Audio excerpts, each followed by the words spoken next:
Hello and happy Monday, everyone. Happy Monday. Having a little bit of a problem here with our headsets, but I think we're all okay. I'm going to be okay. You guys can hear me this time? Can you hear me? I'm not seeing anything. All right, seeing one thumbs up. Awesome. So thank you very much for tuning in to 98.3 The Life. You're listening to Bacon Bits with Master Happiness. There, now I got the music all off. We should be much better.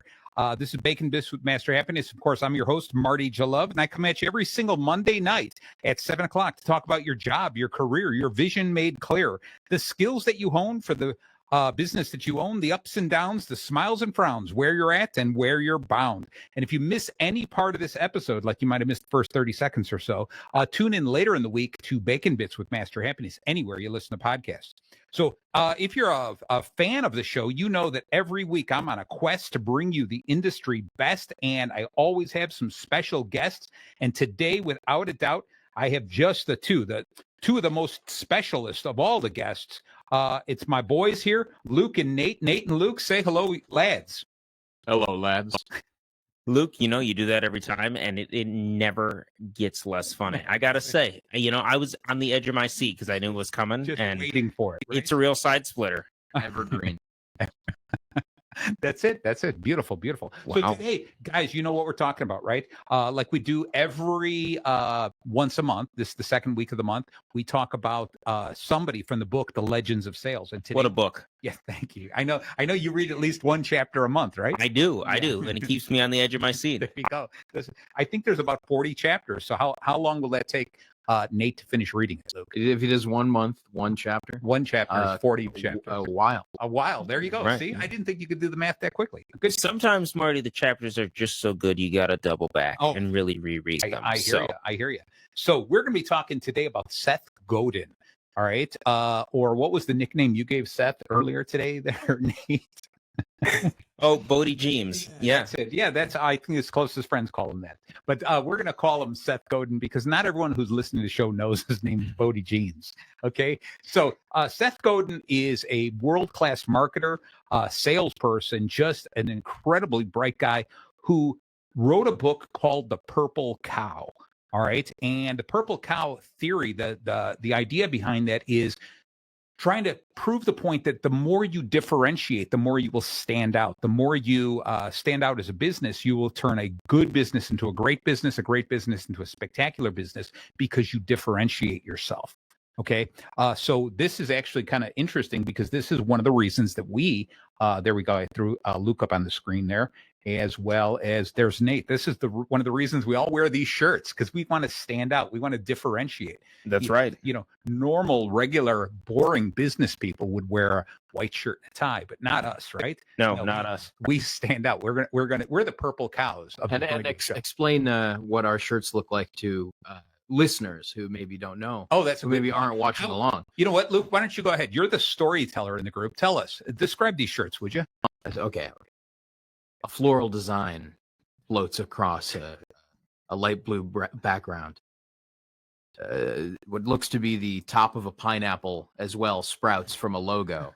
But instead of a pineapple at its bottom, it is in fact a red border which reads Bacon Bits with Master Happiness at the top. And at the bottom, good thing you know the name of the show. baconbitsradio.com, a link, if you will. And in the middle of it is a picture of a pig mascot with sunglasses. What's the name of that pig? Well, I'm trying to describe it. Sorry. I'm trying to describe it. I can't bring outside knowledge. I have to. Okay. Thank you. It's a pig mascot with sunglasses, an apron, a microphone. A pretty cool pig, if you ask me. That's right. The coolest of pigs. Again, we're just trying to describe it physically. We're not really. Right. We're not supposed to editorialize, and it is a repeating pattern in the style of a Hawaiian shirt. We've lost all our listeners. Oh, but we could reel them right back in because what goes better with pineapple than bacon? The salt, the savory, the sweet, the nutrition. It is a match made in heaven, almost like Master Happiness in business. It's what's meant to be. This is beautiful. This is good stuff. So that, of course, is our mascot, Bacon the pig, right? His formal name, of course, Clarence. Clarence. Yeah. There you go.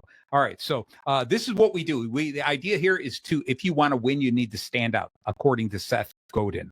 All right. And you guys know what this show is always about. we create a little usable outline, of 5 points that we're going to kind of cover over in today's show, because the acronym is BACON, because everything bacon touches becomes just a little bit better, right? So, Absolutely. So of course, I'm gonna backtrack a little bit. We're gonna add a little bacon to the show, but it's not the bacon for chewing. Oh no, Marty, it's the bacon for doing. That's it. That's right. So today, our bacon, how we're going to be talking about Seth Godin and what you should be doing with your business, is going to be these 5 points. B is be bold, stand out, be extra unordinary. All right. A is add value to everything that you do. C is connect emotionally. O is offer exclusivity, and N is never stop innovating. All right. I mean, just reading those things kind of sounds tiring. You know, a lot of people I know who start businesses, they just want to get to a certain point. They go, this is what I want to make, and this is all I want to make, and I want to continue making this and not differentiate. Just stick with this. You know what's interesting about that, Marty, is with business and honestly with life in general, is the minute that you lose momentum, you become stagnant. And the minute you're stagnant, you start losing. That's it. You can never lose momentum. It's like a shark. Can't stop swimming, right? That's right. Luke, you got anything to add to that one? The momentum? Or sharks. Sharks eating pigs, whatever. I just wanted to make sure you got enough airtime today, Luke. No, I'll have airtime later. I like the shark. I like the shark metaphor. Don't kill Nate's momentum. All right, no. Let him continue expounding. Oh, right. Did you have more to say on that, Nate? I like sharks. Yes. Oh, God, this is going to be a good show. And you know what? And Seth Godin tuned in to listen to the show, and I'm sure he's off again. Right. So we'll throw it back to this. So this whole idea of, again, the purple cow is in the beginning of his book, he talks about this idea of driving down a country road, and there's plenty of cattle to be seen, almost any place in the United States, except big cities maybe. But you're driving along, you're seeing cows, and you're seeing herds of cows. And of course, what do you say when I say you see that bunch of cows? Herd of cows. Yeah, of course I've heard of cows. There you go. Oh, goodness. All right. But anyway, you're seeing lots of cows, many cows, too many cows. And it's not that big of a deal because we've seen cows over and over and over again, right? What would have to make us stop and take an extra glance at a cow? And according to Seth Godin, he's saying make it a purple cow, something that's so out of the ordinary, something different than anything else that makes you stop. And so the idea is to do the exact same thing with business. And when I work with small businesses, this is one of the first things I ask them is let's assume that we're going to go, give me an idea of a small business, Luke. Got any idea, any type of business? We sell novelty bottle openers that are shaped like cartoon characters. Great. Oh, All right, I like that. So there we go. So there is a wow, you went right different. Good. But let's say so you're on a street with novelty bottle openers. Oh no, what are they shaped like? We'll get to that in a minute. But right now there's 10 different stores. They all sell novelty bottle openers. All right. What do you do? How do you promote yourself? What do you put on that sign? How do you create your place being that purple cow? How do you stand out among everyone else when they're saying the obvious things? Our products open bottles, we have novelty bottle openers, not just ordinary bottle openers, a little out of the ordinary. We have quality. They're made with quality products. They open all types of bottles, shapes and sizes. They even open cans. All right. Everyone's got that same sign, and somebody's walking down the street looking to buy just one novelty bottle opener. How do you get them to at least come into your store? Put their name on it. Put their name on it. Like for instance, customized. Yes. Yeah, like we make you have one of those racks. Yeah. Where you spin it around and it has 60 names on it. There you go. It never has your name. You'll find That's it great. has names of people. So what do you put on the sign out there? What do you put on the sign as I'm walking down the street? What is it that pulls me into your store? Bottle openers, perfect present, custom for you, cartoon characters. Yeah, but there's 9 other stores that are saying the same thing. I'd probably also move. I would throw on your name guaranteed. All right. Oh, I like that. See, now we're thinking. If we don't have your name, the bottle opener's free. Oh, look at that. Oh, I got to get every name then. Yeah, well, or you just get a press, something inside that you can print the name. So there you go. As long as the name's not too long, it doesn't fit on the bottle opener, you're okay. 2 bottle openers. Yeah. go. The second bottle opener is free. We don't. If your name doesn't fit, yeah. If it doesn't fit, yeah. But you need the ID. Are we opening a business in the Wisconsin Dells? That's what it is. The bottle opener capital. Okay. All right. So let's take a step backwards for just a moment. Gotcha. Now that's beautiful. Regular That's beautiful. bottle opener. Exactly. I have a feeling we've lost all our regulars, not let alone new listeners. Okay, but let's just say let's wind it down and let's say that it is a shoe store. Okay, so there's a shoe store. You're walking down the street, you're looking to buy a pair of shoes, right? And there's 10 different shoe stores, and they're all doing this whole thing of going, we sell shoes by the pair, both left and right, leather shoes, gym shoes, sneakers, trackers, trainers, whatever. We sell all of them, guaranteed to fit. Large variety in different sizes. What do you do? How do you separate yourself? How do you differentiate yourself? Because this happens to be like a shoe row. Everyone goes there to buy shoes because this is the place to buy shoes. How do you get them to come into your shop? How do you become a purple cow in the shoe business? What do you put on the outside of your billboard? What do you do something like that to make yourself stand out? And I love this part of the show when I throw these questions at you with no preparation because I want to make you guys think. Yeah. You know what's interesting for me is as I've gotten older, my feet start to be shaped in weird ways, and it was a problem. I never thought that I would face these as a younger man, but with my age and my wisdom, I'm realizing that. And so if I off the cuff, I couldn't phrase it properly, but I think it's a way of guaranteeing that the shoes fit perfectly to your feet, because you're gonna find the people that are like a size 11 on one foot and a size 12 on the other, and it can be you go into a big box shoe store or even some of the smaller mom and pop stores.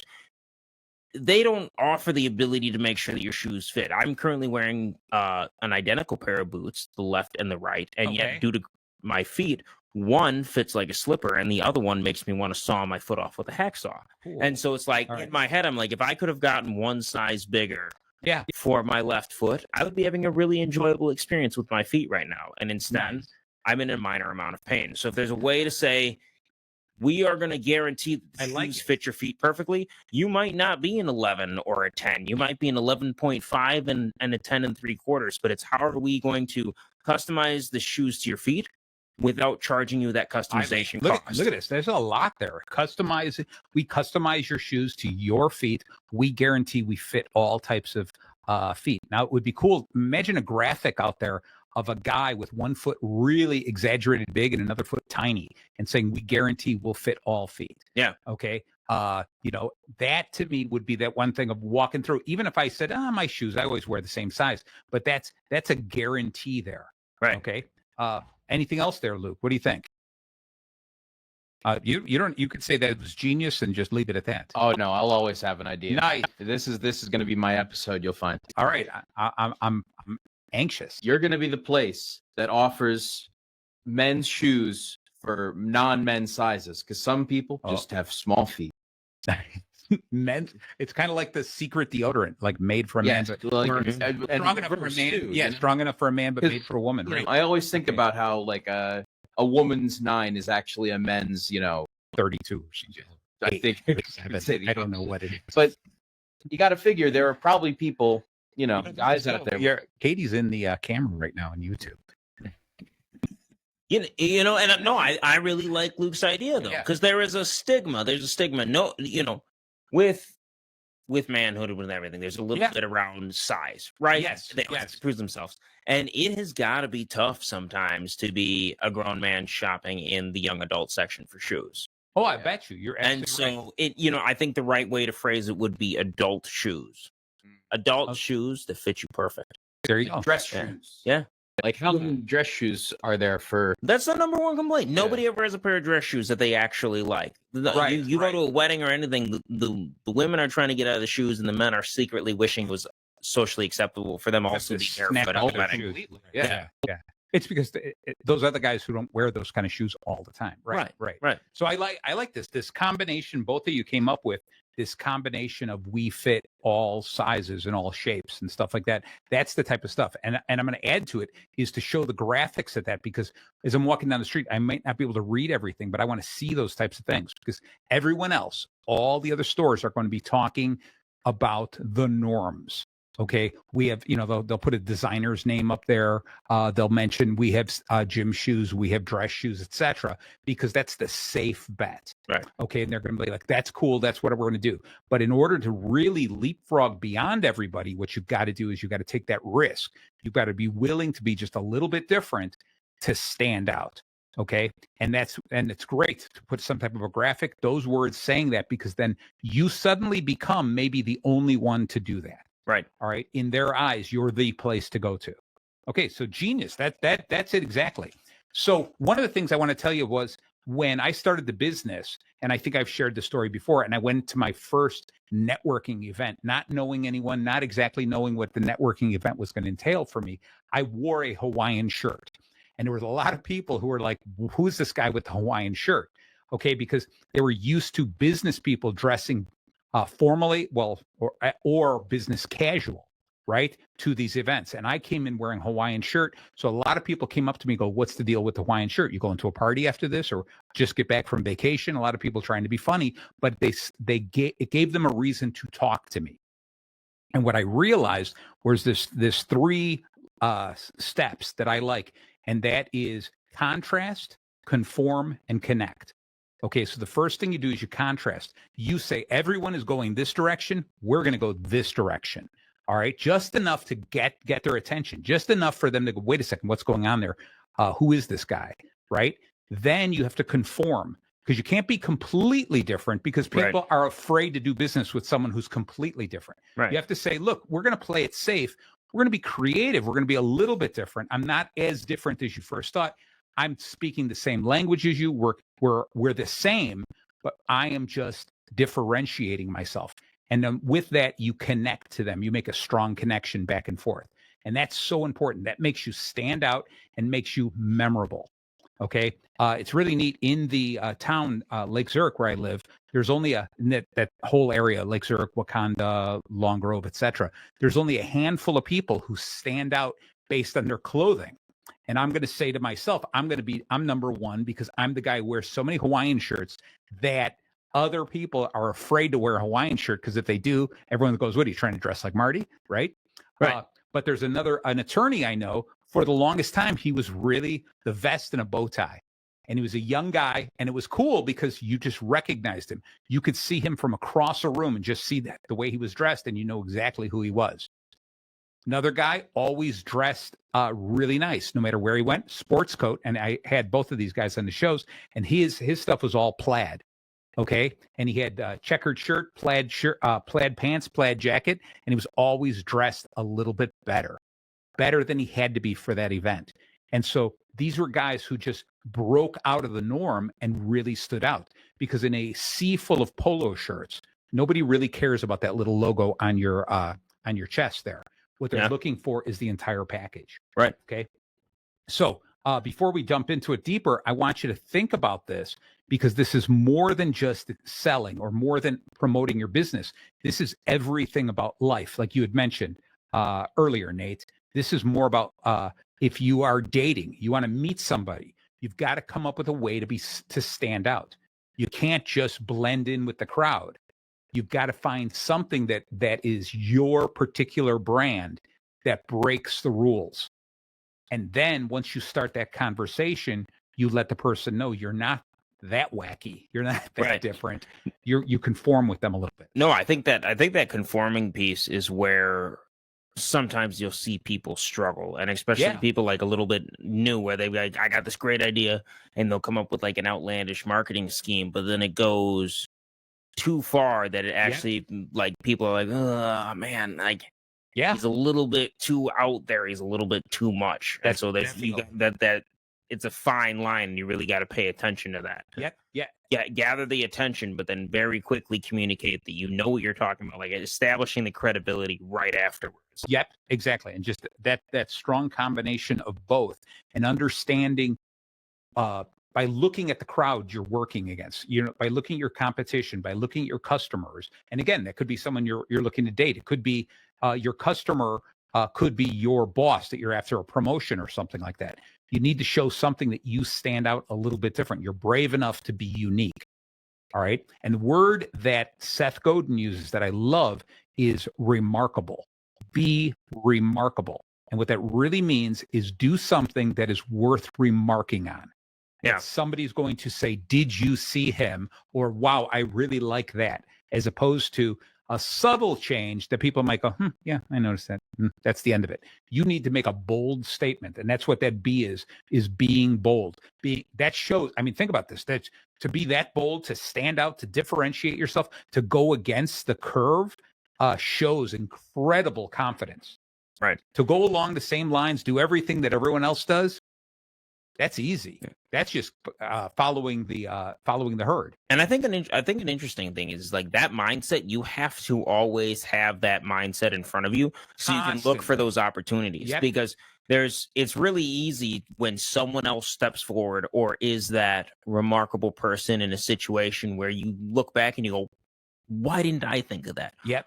Wow, like that was what a simple idea or what a simple concept, but somebody else beat you to the punch and executed, and they got recognition. And you go, man, that was like I could have done that, Right? But you didn't. So like that mindset of like if you were going, okay, I'm going to be remarkable. You have to wake up every morning thinking. You can't do every morning trying to be a grand gesture or something like that because then it'll lose its thing. But always be looking for that opportunity. Always be weighing your situation and going, all right, is this the right time? How do I leverage this in a way or this idea that I have? There you go. To be remarkable. There you go. And I think it's like I said, it goes with everything. You're looking to date somebody, right? And you understand that person has potential, unlimited suitors, other people that person can choose. You are just part of the crowd. So if you want to be just part of the crowd, you get lost. So be something special. If you're one of 3 people up for a promotion, what are you doing to stand out? You can't just do the ordinary because the other guys are just doing the ordinary, right? So it's really important to take that bold step, but then again, come back and conform. So I'm going to throw a little test at both of you guys and think about this. Think about your friend group, okay? The guys you're closest with, the people, guys, girls, whatever. Think about that and try to come up with 2 or 3 of them that you would say, this guy, he's the comedian. This guy is the whatever. What is the thing about them that makes them stand out? Because think about it. All your friend groups, these are people that you know intimately. You know them very well. There's something about them that you guys make a connection already. You hang out with them. You enjoy their company. But what is it about them that really differentiates them? Because you're not going to both tell me that you each have 10 friends and they're all carbon copies of each other. Right. Each of them are a little bit different. And that's the thing that when you think about it, if I told you describe them, the way you would describe them is the way that they differentiate. You wouldn't describe them the way that they're the same as other people. You would describe them the way that they stand out. Yeah. So I want you to think about that. And because I'm going to throw it back at you, you can use their names or you don't have to. You could say, I got this one friend who stands out like this. I got this other friend who does this, whatever it is. But I want to see if you can give me a couple of examples on that as we move forward with this. I should have waited and had you guys think about it during the commercial break. But the idea of being bold, I want you to, businesses to think about this, is to take a risk every week. At least start with this. Take a risk this week, right? Launch something experimental. Try something that's different. Refine an outrageous idea. Come up with something that's just silly, goofy, and just say, let's try it. Take the script and flip it. All right, just do something like it's the saying was, when everyone is zigging, you zag. Okay, just do something different. I challenge everyone to try it. One of the things is we talk about to reset our brains sometimes. We brush our teeth every morning with our right hand. I challenge you one morning, wake up, brush your teeth with your left hand. Find out how difficult it is. And then in a couple of months, look back and say, which morning do you remember brushing your teeth? It was that day that you switched it. You flipped the script. You tried something different. Okay. Those are the things that stand out. And if you treat a business like that, if you treat your entity like that, you as your person, you will stand out and you will be remembered and you will be remarkable. So which one of you guys have a thought in your head? Yeah, sure. I got some buddies. I'm, as you know, father. Yes. Son. I'm preparing to move into a 5-bedroom apartment. Yeah. In about a month from now. Very cool. And I'll be, as your dad, I'm going to tell you, I'm a little bit jealous. Yeah. Sure. Definitely. So my immediate thought was, let me apply that to the 4 people I'll be living with. 4 people I've known for a long time. Yeah. We've got, there's sort of the wild child, the Yep. one who can get a little chaotic. Okay. There's the rational, deep thinker who Yeah. always takes things a little at face value and is like, well, let's talk about this. Let's figure this out. There's the sort of sensitive, more what's the word? Empath. Empathetic? Yeah, empathetic. Right. Yeah. Empathetic one who is willing to hear everyone out and willing to sort of make those compromises, and who's just a little nicer and a little less cynical than the rest of us. And then there's the out there sort of very intellectual but a little less social guy who's with every single one of these people, I have things that I know I can talk to them about, and things that I'm like, I'd be excited to bring this to them, versus I could talk to this person about the same thing, right? But I just don't think they'd get as much out of it, or I'd get as much out of talking about it with them than I would with the other guy. Right. For instance, Awesome. Very good. Nate, what about you? I went down a rabbit hole mentally in an entirely different way. Just as far as zigging and zagging, I believe it or not, I do have friends. Well, I have people who call themselves my friends. As a bit of a narcissist, I struggle with that from time to time. But anyways, moving on. As far as the zigging when zagging, with the challenging yourself piece to it, recently the company that I work for hired a new head of operations. Okay. So it's somebody that I directly report to, and it's just been really cool for me because they challenge me every single day. Nice. And it's very small things, it's very achievable things, but for the company that I work for, I have a few peers, and they report to different departments in different regions, but this region specifically, I now have this head of ops, and every day he's challenged me. He's going, look at what your peers are doing.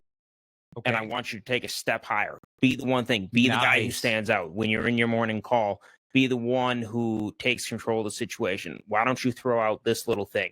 But it's very open-ended, so he kind of softballs it to me going, hey, you should do this. But then also at the end of the day, he'll follow up on his way out and be like, hey, what are you going to talk about tomorrow? Nice. And so it's just been a really cool experience. But I've already seen just me having to kick my game into a higher gear and try to elevate myself, because that little bit of a push from him to make me differentiate myself, because his big pitch is like, we want to be the cornerstone. We want to be the people setting the tone. And to do that, we have to be one step ahead of everyone else, not just our competition, but even within the own organization, so that we are always pushing ourselves to be the best. And honestly, it's been awesome. It's been a week and I've already feel myself growing and like trying to think in that little bit of an out of the box, like, what's the extra step I'm going to take tomorrow? Yeah. To kind of zig when everyone else is zagging. I love it. I love the fact, 2 things I really like about this is the fact that you've got a boss who's willing to do that. I mean, I run into so many managers, leaders who don't even want to talk to their people, but this is a guy who's challenging you, pushing you. He sees something inside you. And secondly, the other thing I like is that you're not backing down from it. Oh, it's exciting. It's fun. Some people, trust me, some people are like, why is he picking on me? Why is he always coming after me? So I think this is really cool. We're going to continue this conversation right after the break. We're just going to say thank you to a couple of people who love this station. And we'll be right back because we're talking about Seth Godin and the benefits of being a purple cow. So please stay tuned. And we are back. Thank you so very much for staying tuned in to 983thelife.com. You're listening to Bacon Bits with Master Happiness. I'm your host, Marty Jalove. And today I'm talking with my boys here, Luke and Nate and Luke, all of them, right in here. And we're talking about Seth Godin and the theory of the purple cow. What are you doing as an individual to stand out? How are you differentiating yourself? What about your business? What about in business? What are you doing to go against the herd? One of the things is there is a guy named Jordan Peterson, another great speaker, well thought out, and he talked quite a bit about zebras. And I don't know if either of you guys had heard about this. You're nodding your head a little bit. Yeah, I bet he did. You bet he did. But anyway, he talked about zebras and the idea that, like, first off, why are zebras striped black and white? Because that's not exactly good camouflage for where they live. It turns out one of the reasons they're striped black and white is it confuses the mosquitoes, so they don't bite them so much, right? Secondly, is that what they try to do is they try to hide in the herd, and it's hard for predators to single out one zebra when they're hunting them because they're running all over the place and they can't stick with one. And they did this on accident. They were trying to study a zebra, right? And what they did was these people, they like shot a paint arrow at it and put a red mark on the zebra. All right. Just to say, now we know which one to study. That one, every time they ran this test, that's the one that got killed by the lions. It wasn't necessarily the smallest one or the oldest one. It was the one that stood out in the crowd. So we always thought, oh, the lions, they grab the oldest one who moves the slowest or the smallest one that moves the slowest. That was by ease of catch, but they couldn't find one that they really wanted. They zeroed down on it, they get mixed up. So as soon as researchers said, hey, we can't figure out which one we're following, they marked them. As soon as they were able to mark them, the predators were able to follow them as well. Wow. And so I think it's really interesting. So as a business, obviously you don't want predators to find you, but you definitely want to stand out to be seen. You're in a herd of zebra, right? And what are you doing to be different than those zebra? How do you stand out? And I always say it's better to be a business speaking, it's better to be a peacock in a herd of zebra than just be another one of those zebras, right? Right. So that's what we want to do. So far we've been talking about this idea, how to stand out. And our bacon today is B is be bold, A is add value, C is connect emotionally, O is offer exclusivity, and N is never stop innovating. And that never stop innovating, that's going to echo a lot of things you've been saying early on, Nate, about you can't stop. You got to keep doing it. All right. So we talked about being bold, stepping out of the norm, and just doing something different. Here I got one of these examples, the Dollar Shave Club. You guys remember that? Right. The Dollar It was Shave. huge. Oh my God. When it first came out, remember the commercial it came out with? It was an incredible commercial about the guy walking through his factory and how they make the razors and stuff like that. And it was hilarious because it was a one-shot deal. And it just stood out, broke all the rules of other advertising. And it became so memorable that people just wanted to take care of it. And they changed the way that people bought razors. Yeah. Okay. And now since then, what has happened is I think they got a little safe. And then other companies, there's another place called Harry's or something like that then just duplicated their model. And so what happens is if the Dollar Shave Club wants to survive, they're going to have to step it up and differentiate again. Right. Okay. So that's being bold and different. Now, the other one is A is add value. The idea here is it's one thing to be bold and stand out. And let's just say that we talked about this shoe store, right? Earlier, our example, and we said, hey, we've got shoes from sizes 0 to 62, right? We will fit every foot, right? Whether your feet are the same size, different, whether they're narrow, wide, long, short, whatever the deal is. But if they came in and all of a sudden you were like, oh, you really need 2 different pair of shoes. Yeah, we advertise that. Ooh, there's going to be like a $200 upcharge for that. Right. Or something like that. Suddenly we eliminate the value of it. You're like, oh, now I'm feeling like I'm not getting what I want. Or worse, you come in there going, yeah, we don't have that size. Okay. You've got to add the value, especially after you make a bold statement. You've got to be able to back it all up. And it's interesting because that's almost like changing the trajectory arc back towards the conform. Yes. Right. Yes. Like it's like we got your attention, and then if you start looping back, and all of a sudden they go, "Oh, actually, we can't help you. We were just fooling."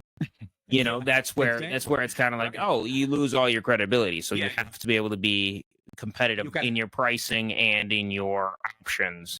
You know, that you're offering people to the other shoe stores. Otherwise, people are going to walk right back out the door and go, don't go there. Yeah. So you've got to live up. If you make a bold statement that people are going to view as value, you've got to live up to that. Otherwise, you come across as a liar, right? And we don't want that. And just think about this. Again, I'm going to go back to it. It goes throughout all of life. Whether you are trying to please your spouse, whether you're trying to date somebody, whether you're looking for a promotion, whether you're selling a product or a service, it's all the same thing. I'm going to differentiate myself to stand out but then how do I conform? And if the way that I step in and then go, oh, here, I've moved the curtain out of the way. Look at this is who I really am. And if it's less valuable than they first anticipated, the person feels cheated. Right. And in fact, you're worse off. Okay. Because imagine that shoe store and you walk in and you go, look, I just need a pair of size 11. They can match. That's all I want. And you're like, oh yeah, we don't have that. Yeah, we're all out of that. I walk over to another store, right? I'm immediately going to go, I can't believe they lied to me. They said they had all these shoes and they don't. You go to another store and he goes, we're out of 11s. Okay, you're going to go, when do they come in? Because I need a pair of 11s. You're going to trust them because you expect them to be possibly out of stock on certain things. Right. That's a usual thing. But the other one, I set a goal, a bold goal, and I've got to hold up to that value. So you've got to, I used to say this all the time about dating, where it was, young guys would do this all the time. They'd listen to whatever the girl would like, and then they go, oh yeah, that's me. Hey, do you want to go see the opera? I would love to see the opera, right? Because they're saying anything. They're trying to conform to her needs, right? As opposed to being true to themselves. And in reality, afterwards, what happens is the real person comes out and they show that they have no value. They set this relationship up to fail. And it's the same thing with sales. I'm selling something. I'm promoting myself in a certain way. I have to find the pain or the problem that my customer wants. I have to say to myself, I can genuinely fix that. I have to have value first. This is the most important thing. And then I have to promote myself by being different. Okay? Luke, I don't know if you're falling asleep or you're in a death stare with me. I'm listening. I know you are. Locked and loaded. That's right, baby. All right. So, Luke, you got anything? What about either one of you guys? A favorite brand of anything? It could be a shoe store. It could be a clothing store. It could be a soft drink. Whatever it is, something that you can think of that differentiated itself, made itself different, stood out, so that you go, yeah, I really like that brand. Historically, one of the best ones, and I'll buy you some time while you guys are thinking. Historically, one of the first ones who did this, that attacked the brand, was 7-Up.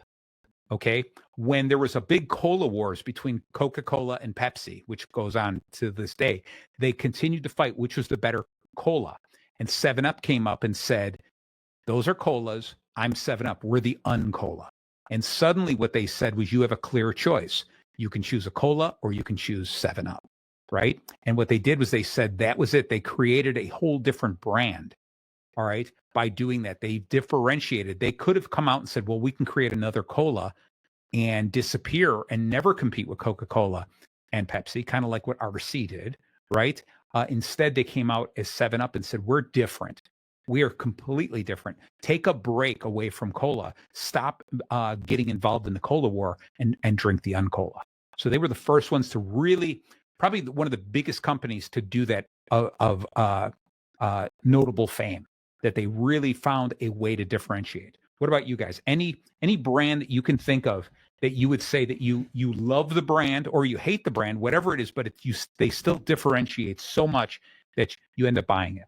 I think a big one is, and it's going to almost sound silly, but yeah, Taco Bell, okay, is constantly doing new things. And if you really sit and think about it, right, there's never, like, there in almost every single Taco Bell menu item, yep, almost always the ingredients are very, very, very similar. Okay, but they are constantly coming up with new combinations, new ways to do it. Yeah. Everything like that. They put things on for limited time. They get you hooked. I couldn't tell you how many times they've released something and I'm like, wow, this is awesome. Believe it or not, it's such a similar combination to something else, but I'm like, this is awesome. And 3 weeks later I go and they're like, that was a seasonal thing. That's right. And it's gone. Yeah. But if you look at the other major fast food industries, nobody else is doing it. McDonald's isn't coming up with crazy new things every 3 weeks. Right. Neither is Wendy's. Neither is any of the other big ones. Correct. But Taco Bell, if I know beyond a shadow of doubt, if I'm pulling into a Taco Bell, if I haven't been there in two to 3 weeks, there's going to be something new and exciting on that menu. And I'm going to try it because, one, I already know that I like most of the ingredients that Taco Bell uses. Yep. But two, it's not going to be there that long. If I go to McDonald's and I go, I'm going to have a quarter pounder today, I would be willing to bet $100 that 6 months later I could get a Big Mac and it's still going to be there on the menu. There you go. There you go. And so it's a really cool idea that you don't see in that industry, but it keeps me interested. I'm always like, even if I'm like, I'm not really in the mood for anything particular on the menu at Taco Bell, right. I'm still probably going to go check out what they got going on. I like it. So you know what I like in addition to what you're saying is, think about that. It was mimicking that Coca-Cola and Pepsi thing, because you got these two big names, let's say around here, it's Burger King and McDonald's, right? And they're fighting. And so early on, one of the people who said, we're going to jump into this. How do you make another hamburger? How do you make another hamburger joint to stand out? We're going to sell cheeseburgers and French fries and soft drinks like everyone else. So Wendy's came out and said, we're going to make our burgers square. Yeah. Right. And so there's more meat. It's hanging out, right, of the corners. Right. We're going to do something different. Plus, we're going to offer not just ice cream, but the shakes, a really thick shake. So they did something different. But I'm going to give a salute to Taco Bell to be able to say, what an inexpensive way to jump into this and say, we're not going to make burgers and fries. Right. There's been plenty of people go, why doesn't Taco Bell just make French fries? Because I think it would hurt their image. They're not a Me Too brand. They're only after doing something different. And I see a finger up there. Now it's interesting you say that. I don't know if you've heard. They're making French fries now. They're making nuggets. Potato nuggets? No, chicken nuggets. Really? It's a big marketing thing they're doing. Okay. They're like, we can do nuggets. We can be a taco place that does nuggets. Oh. And I think that's interesting because it kind of almost betrays the initial point of marketing. Yeah. I wonder what are they doing to make it different? Like, why is it going to be a Taco Bell nugget? They aren't, and they're terrible. Oh, I got them 2 different times because of course it's the new thing, but it's the new thing, and I would genuinely believe that you're going to try it in 3 to 4 weeks. It's going to be gone. You are not going to be able to get nuggets. Right. I think they're gone. I think they did a splash and dash, and they're going to be like, look, we can do nuggets, but we're not going to do them anymore because we're doing something else. You came for nuggets? Sorry, we're on to this new thing. Now we're on to how many different shapes of meals do they have? That's the other thing I like about Taco Bell. It starts with a taco, which is like a half circle. And then they went to like a pentagon shaped thing, They've got the crunch wraps, the chalupas. They've got a little bit of everything. You don't know, And you're grilled cheese burritos. It's the same food, just in a different shape. It is. Yeah. So, Luke, how about you? Anything that you can think about? Another brand like that you would say stood out? Well, truthfully, in my lifetime, I don't think there was ever a more noticeable shift, branding shift in my generation, at least, than when the Wendy's Twitter account started acting sassy. Yes. Back in, I want to say the mid 2010s. Yeah. They started doing this. And it gained a lot of traction. A lot of people suddenly cared about social media brand accounts. When it was not even something that no one even considered. Right. I bet a lot of big brands didn't even have social media accounts at that point, where it was or it was so common, more family, kid friendly, that type of thing. But you're right. When Wendy's got sassy, that's a perfect way of putting it. And of course, now that we're I would guess a decade into them doing it. Yeah. Now I always kind of roll my eyes a little when I'm like, it's big on TikTok nowadays. You'll go on TikTok and you'll see the Dallas Cowboys are commenting on some girl's video and they're like, girl, same. And it's like, okay, we understand. We wrap it up. We get it. But that is, to the fact that it's to this day like a thing that does get a reaction or gets you noticed. I mean, that does say something about how effective it was 10 years ago when Wendy started doing it originally. Gotcha.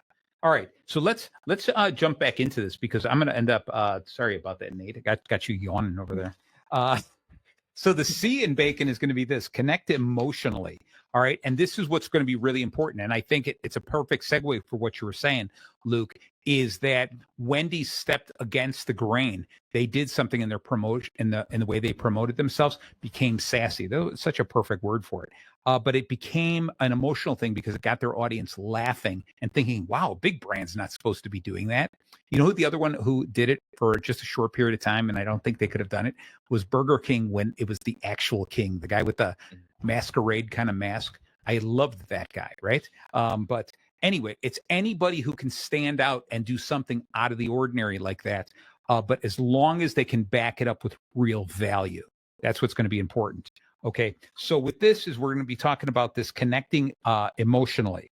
All right. And that is finding that connection so that I fall in love with your product. And because if you can do this right, Nate, your love for Taco Bell, okay, you would go out of your way to protect Taco Bell at this point in time. Like Right. it would be one of those things where if McDonald's came out with a taco, you'd be up in arms. Right. You'd be like, why are they doing that? There's a perfectly good taco place, Yeah, right? I'm not eating there. Exactly. We have a taco, a small Mexican restaurant in our town, and it says best tacos in town. And I go, that's insane. Taco Bell is on the same road as you. Dare you in front of them? It makes such a declaration. You're not open at 1 a.m. That's right. Oh, good point. Good point. When tacos taste the best. That is right. Yeah. All right. But so what I love about this are brands that make us feel emotionally connected. Like we're suddenly part of that family. One of the brands that I love bringing up is Apple. Okay. I'm an Apple guy through and through. All right. I've got a Apple laptop, a computer, the phone, iPads, an iWatch, an Apple Watch, etc. Because I'm true to the brand, and there's something about it. There's something that even if somebody showed me another one and said, "Look, this does absolutely everything that Apple does, just as good, but it's less money," I'd still be like, "No, I'm an Apple guy," right? And so something about the way that they marketed themselves, they were some of the original to think differently, which was their tagline, think different. And they changed the way we looked at computers, and it was like, you're cool, you were the young cool guy who had an Apple. Now I'm the old cool guy who has an Apple, right? And it's important because they get you for life like that, and you make an emotional connection for that. People do it with car brands all the time. I was just thinking that, and something that I was thinking is, if there are times where if the emotional connection is so strong with the mother or the father or the head of that household, Yes. that the children will sometimes do it. I've got a couple buddies who all of their first vehicles were Ford, and it was because their dad always had Fords, so they grew up around Fords. It's what they were comfortable with. Yep. And with that comfort, with that connection, it wasn't just about buying a car for themselves. It was about buying a car that their dad would have driven, or that they maybe grew up in an older version of that vehicle. And so it's that connection is so strong, and that, like, if you can tap in on that emotion, it's almost like nostalgic for them. Yep. Driving the kind of truck that your dad maybe always would have wanted to drive but couldn't afford based off of, he was raising you kids or something like that. Yeah. And I'll tell you, part of it is I believe that we don't want to have to make a decision. So if a decision is made for us, if my dad always drove a Ford, right? In some ways, the decision's already made for me. Right. I'm just going to buy a Ford. I don't want to look at a Toyota. I don't want to look at a Lexus. I don't want to look at a Nissan. I don't want to look at anything. I just want to buy a Ford. The decision's made up for me, and it makes my life easier. Yeah. Okay. It takes a while for someone to break through that emotional connection. And the only way to do that is by being come on, somebody. Nice. No. No, by being a purple cow. Oh. You got to stand out. You got to differentiate, attract their attention, and then show them that we are, although we're really different, we're kind of the same. Okay. And that's the way you switch someone away from that emotional connection. But if I'm going to attract somebody, all right, by being that purple cow, by being bold, by being extremely innovative and changing, and then adding value to this, right, and touching your heart and soul emotionally, so that you want to be part of my team, you want to be one of my referral partners, telling everyone, you got to buy this from this guy, you got to buy this product. If I want to continue with that, I've got to continue to drive that home all the time, because other people are trying to steal my customer. Okay. Same thing with when we talked about at the office, you got 3 people up for the same promotion. That's 3 people after the exact same promotion, right? So you if you're going to innovate, if you're going to be different, you've got to stick with that and always be that, because then that becomes that's who you are. You're the innovator. You're not the guy who tried it one time and then said, no, now I'm good. I'm just going to conform. Okay. So with this, I'm looking at the time. We just chatted up a storm here. The last 2 are O is offer exclusivity, and N is never stop innovating. So that offer exclusivity is going to be this whole thing of giving them a reason to continue to buy from you. Create an idea of saying, not only have I got a connection with you, but because I have a connection with you, you're going to give me something more. And this goes into this whole idea of always over delivering. I was promised this, but because you are a loyal customer, I'm going to give you this. Because you come here all so often, you're going to get this. And by doing that with your loyal customers, it makes it that much more difficult for someone to steal your customer. Okay. And think about it. For the cost involved in getting a new customer, the cost of a new customer is very high. All the promotion, the advertising, the convincing, the selling, all of that. But keeping a customer is very affordable, and you have the resources to give them a little bit more. Over deliver. Let the new customers go, why is he getting 10% off on every purchase? Because he's a regular customer. One day when you become a regular customer, you'll get that discount as well. That gives people something to shoot for. Yeah. You know, there was something I saw about the idea of the way a nightclub is set up.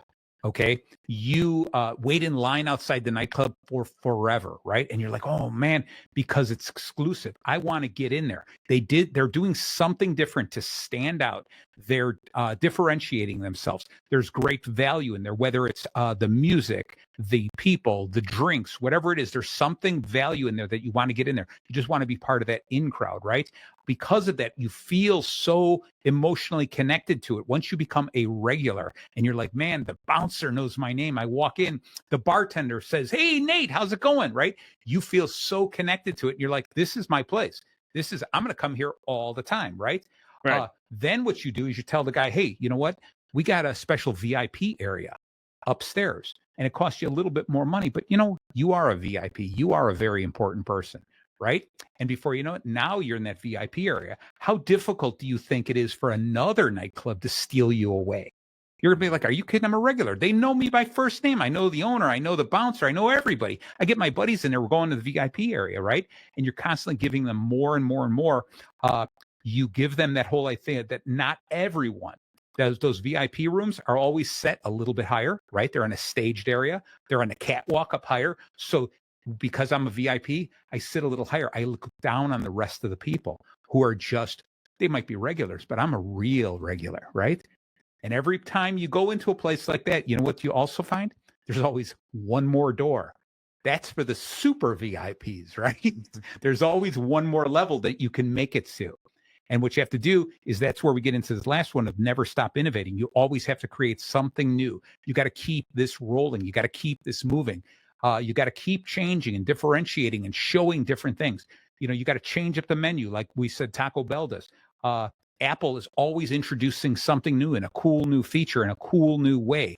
All right, all these things we look at. That shoe store we invented earlier in today's show, what would we have to do to the next step? All right, pun intended. What would we have to do next to keep that going? All right. Well, how do I get you guys to get emotionally attached to that store? Make you feel like you're an exclusive partner. You're part of the family. And how do I innovate further than that? That's the real question. That's what great marketers, great salespeople do. Go ahead, Luke. You were about to say something. I love it. Name on the sole of the shoe. Oh, the Toy Story approach. I like that a lot. So on the bottom or inside the shoe? I think on the bottom, because I think inside you don't want, because the inside of the shoe, no matter what shoe it is, it's going to look ugly after a while. Oh, that's cool. So you put it somewhere on the bottom, but somewhere classy. You know? Yeah, like maybe if it's a dress shoe, you know how it's got that arch. Right. Near the heel where it doesn't touch the ground. Yeah, I think put it there. Yeah, because then it's not going to wear down. Custom made for Luke Jalove. I think. Right. I think you got to tie into that. I mean, it's kind of like, you know, Mary Kate said, to always make sure that somebody, or when you're viewing people, that they have that sign around their neck that says "Make me feel important." I like it. Yeah. I mean, we talked about that, and again, that's one of those things. It's such a simple concept. Yeah. When you think about it in every moment, I mean, it's even circling back to what you said about like people don't want to make decisions, right? And I agree with that, but they also want to feel like the final decision was their decision. So it's that, you know, and believe it or not, you know, as I was reading today's chapter on page 89. Was it 89 or 83? Page 89. All right, there you go. Yeah. Please. Garen, please, no. Marty, I have one job on this show, and that's to know what page the chapter's on. Okay. It's that I see a reoccurring theme in sales as we talk each week, and it is establishing the connection. It's the storytelling, and then it's delivering. That's it. And it's interesting how everybody's had their own little twist on it, right, or whatever. But it really does come down to making people feel important. Yes, right. I love and that goes for everything. If you want to get something done, you need the people who are part of it to feel important, feel involved, and feel like it's their decision. I'm loving it.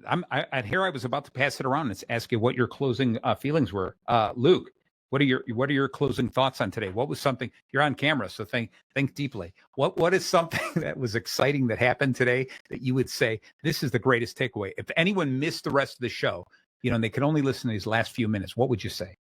Well, I think Nate really put it into words right there. Yeah. I think the secret to sales, it's the secret to life, Okay. People are important in their own way, so why not always strive to make them feel important, and they'll make you feel important because they'll bring you success to your business. I'm loving it. All right. And the thing I'm going to add to that is just with Seth Rogen, what he's saying is be that purple cow, differentiate. You called him Seth Rogen. I did call him Seth. I know. As I said it, I was like, that ain't him. Seth Godin, which I bet you Seth Rogen admires him because Seth Rogen also differentiates. The purple cow. Yeah. But Seth Godin, the guy we're talking about today, the purple cow, I knew it was eventually sometime during the show I would do that. He differentiates, and he says this other thing is don't hold back. If you're going to do it wholeheartedly. Stick with it, move forward with it. All right. So with that, guys, thank you so very much. It's 8:00 at the top of the hour. We're going to throw it back to our good buddy Rusty, who's doing a live demo. So guys, thank you so much. See you soon. Thank you, Marty. Bye-bye.